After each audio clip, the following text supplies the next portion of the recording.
Well, that's another area where being a warrior is necessary.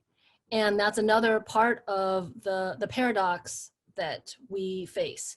So mothers are the emotional blueprint for a family. And we are told that fathers are the emotional blueprint of the family. That is one of these things that we've gotten wrong. And that is one of the truths that we need to tell. If the mother is the emotional blueprint of the family, then she needs to be treated like the most important person in the family, because whatever comes out of her gets imprinted and integrated into the children. And then the children go out into the world and they imprint onto other people.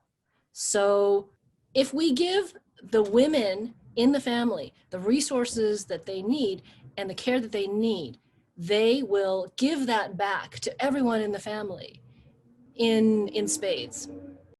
I might not have moms who are clients right now, but I have a lot of friends who are mothers. What do they need? You know, when I talk to them, I always talk about boundaries, because they are under the impression that because you have kids, you are not allowed to have boundaries, that everything that belongs to me as the mother belongs to you as the child. And that just isn't true. Separating what is yours from what is theirs is a really important thing. For instance, the right to a private life. Every woman of substance deserves a private life, and every woman of substance has a private life. And taking that for yourself gives daughters in particular a very important model, that they too deserve private lives.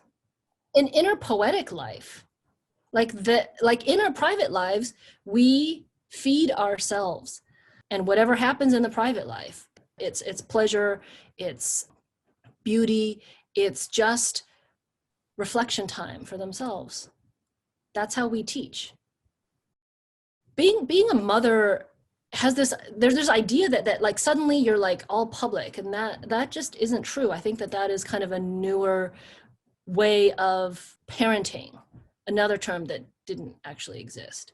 There's a difference though between a private life and a secret life. You know, like this idea of having a secret life has this sort of like no integrity feeling to it. What I'm talking about is having integrity and saying, this is my private life, this is my private space, this is my door that's closed, and you can knock before you come in. I make use of that closed door policy a lot.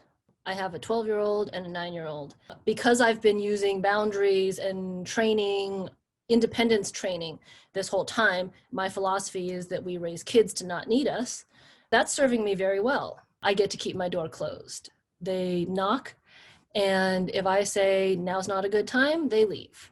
So otherwise, I share with them all my projects, how I'm building up my coaching. It includes a lot of discussion about race, how I'm using race, like developing like huge consciousness over the summer around race, incorporating it into my practice, like looking at it in their lives and in our lives, and having substantial conversations around that. Talking about sex and the sexual impacts that are happening because of COVID onto people's lives, how people, including clients, are suffering.